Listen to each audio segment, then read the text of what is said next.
Judgment Day is adjudicated a hilarious success.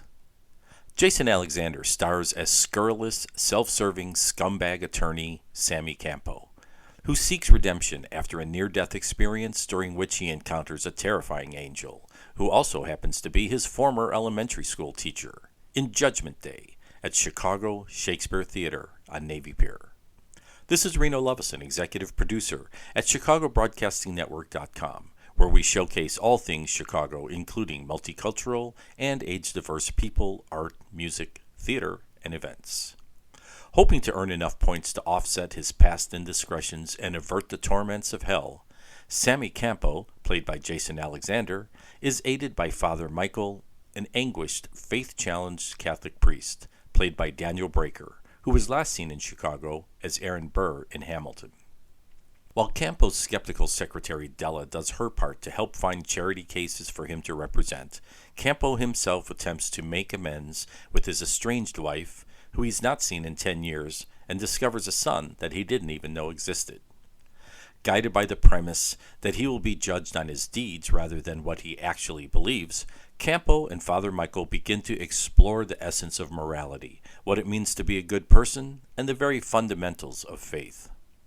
This is what sets up the primary conflict in the story, as both Campo and Father Michael, with guidance from a local Monsignor, struggle to accomplish their task to do good, but in a way that's not in conflict with Catholic doctrine. Playwright Rob Ulin has successfully wrapped this rather weighty philosophical discussion inside a fast-paced scenario of virtually non-stop humor. The joke-riddled dialogue belies Ulin's more than 30-year career in the world of television sitcoms, where he learned his craft at the knee of legendary writer-producer Norman Lear. Jason Alexander, in spite of his impressive accomplishments, is still best known for his role as the morally ambiguous George Costanza from TV's Seinfeld, which undoubtedly informs his role. Campo, on some level, is everything George, who was always looking for an angle, hoped he would grow up to be. Ulin's potty-mouthed dialogue and off-color humor, both implied and explicit, tumble effortlessly from Alexander's lips with a naturalness that is funny and acceptable in a way that actually endears you to a character that should be reviled. Instead, we find ourselves rooting for the underdog and cheering on his success, in spite of what are still some, otherwise underhanded means to an end. This world premiere comedy is a thought-provoking but thoroughly entertaining production, with several guaranteed laugh-out-loud moments from a very capable cast. Judgment Day is at Chicago Shakespeare Theater at Navy Pier through May 26, 2024. Runtime is 2 hours, including an intermission. For information, visit chicagoshakes.com. There are, of course, numerous food options available on Navy Pier, but this time my companion and I opted for a light pre-show dinner at Offshore Rooftop Bar, adjacent to Navy Pier's Festival Hall and a short walk east of the theater. Offshore is the nation's largest rooftop venue, with spectacular views of Lake Michigan and the Chicago skyline. The two of us split a very crispy fish and chips that was presented on a couple of pieces of very buttery and oddly delicious slices of toast. The French fries, or chips if you prefer, were uneventful. We also split a veggie risotto, which included a piece of salmon as our protein choice. My companion happened to be my cousin, and we grew up eating loads of risotto that our northern Italian grandmother made for nearly every meal. I commented that though tasty, this was better described as rice dish, having very little Italian flair. We each had a glass of white wine and finished off the meal with a dessert of bread pudding that, again, I would not describe as traditional, but still sweet and tasty.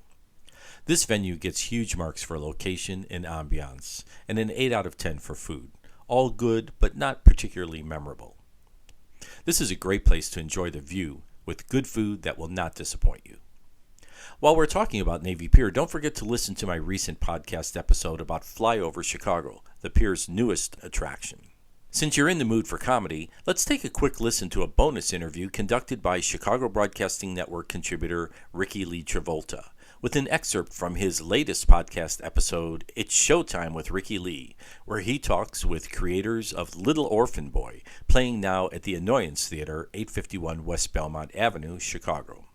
Little Orphan Boy is a parody of All Orphans Alone in the World Making Good, based on stories like Annie, Oliver, and James and the Giant Peach.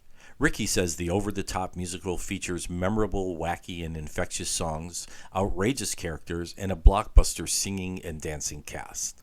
Let's hear a little more about Little Orphan Boy. It's showtime with Rikki Lee. I want you to tell the audience the nutshell of the story. It's like if you've heard of Annie or seen Oliver or Oliver and Company, like any of those like James and the Giant Peach, those orphan style stories, it's basically like it's a parody of all of those. Every single one of those is referenced in some way, whether it's song or jokes or whatever, and it's just we just love those stories. There's so many versions of that story, and like it's just was something that I was like, I don't think I've seen anyone do a parody of this just yet. And I think if you know about any of those, it's like you'll love this. You'll love this show. Okay, here's a cool idea, and nobody's done it. And Yeah. and so, Chris, are you the one who originally kind of came up with the idea? It's like hard to trace exactly where that came from. It's like I think that was like a kernel of an idea for years. I threw the idea around for a while, and then, I sort of at first developed like a little like outline on my own and like had some friends look at it, and then like through, working on it and et cetera, like Zach and I started working on it, and that's like when we really started cooking. Like, yeah, that forward momentum to being like, oh, Zach understands this medium like way better than I do in regards to like musicals and like the tropes of musicals, and like I think that's been really wonderful. Like that was really cool. And Zach, you are a writer, where Chris, you're a comedian, and Zach, you're a comedian and writer. Is that how I understand it? Right now, yes, I do mostly writing and I am comedian as well, but I think Chris does more of the solo work and stage work. I came at this project as a writer. You have a little more background in the writing, I should say. This is like the second musical I've done. And so I came at it with a lot of like structural elements and like plot elements, and like we'll take this idea and we'll put it together and actually make it into something really cool. What was the process like from there? We actually work very well together because I'm big picture and he's very much small picture and like bits heavy. So I came at it with the outline and like how the story should work, and then he was all very much where these bits should go and all these jokes and stuff. And then so it's very fluid in that way that we were able to complement each other. And then once we did it past that way, then we went back through, and then he became more story, and then I became more bits, and we were able to start in our place of strengths, and then they complement each other as a very fluid back and forth. It was a great working experience. Now, Chris, part of the humor is you play the little lad, the little orphan boy. Yeah. And you are 6'3". So I'm 6'3" and wide as a barn. I'm a pretty big dude. So there's a lot of that's an example of the humor. It's wacky, it's offbeat, it's all over the place.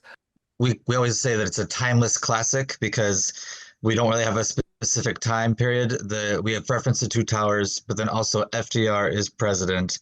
And also we're in New York City, but most people have British accents. So we're definitely like blending everything up into a big pot that's just everything at once. We reference like, a bunch of modern day celebrities, and it's like there's like a bunch of modern references, but like we also just have like it's just super easily identifiable, so you can just get to the story and get to the jokes as quick as possible. The fun thing for me was like afterwards, like Zach sat me down and made me watch Oliver, and it was the first time I'd ever seen Oliver, and I was just like, we just sort of wrote Oliver, but like different.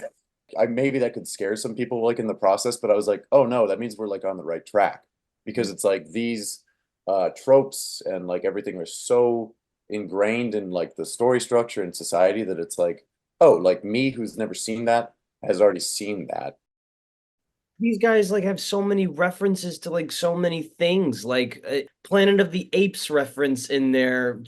I'm just now starting to get some of these things because I wasn't in the room with them writing it. So like I have the benefit of just being like, great guys, let's just put it on stage and hang out. So Planet of the Apes, Mary Poppins, Star Wars, Harry Potter, but it's like, where do all these fit in, like in a typical orphan story? They don't. And so it's cool that they're just somehow in this world that these guys have created. Andrew, where is it going? What has it been like taking that initial character and you didn't know what it was? Where does it go from here? What's the future of this character?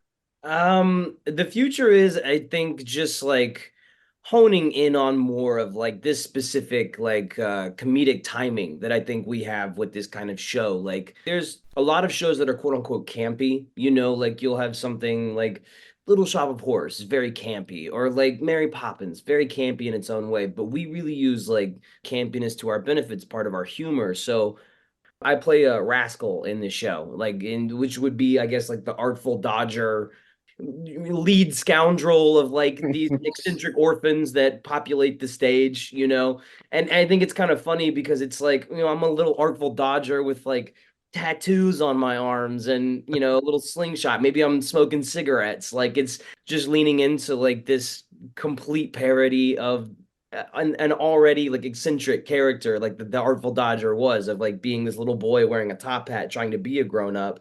Well, now he's like already the grown-up, but he's just a full-on criminal. He doesn't care. He's not doing this for like because he needs to eat. He's doing this because it's fun. Being bad is fun. And so just being as bad as I can be on stage, quote unquote, but just having a blast with it. And there's so much fun out there. It really is.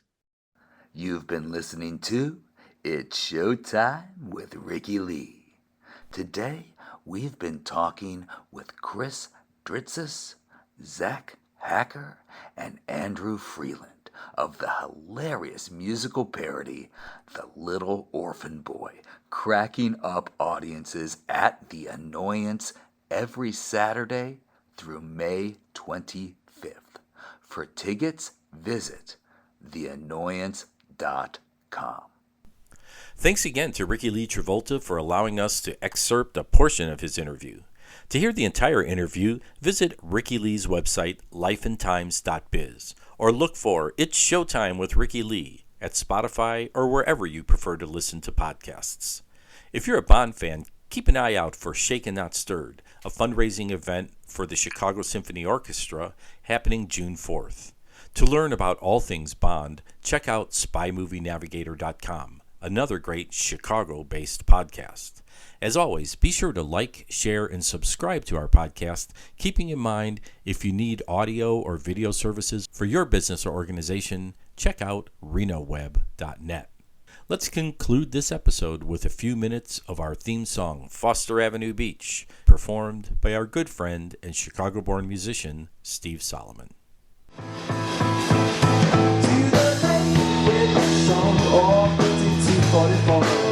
Foster Avenue Beach. Yes, I took it to me.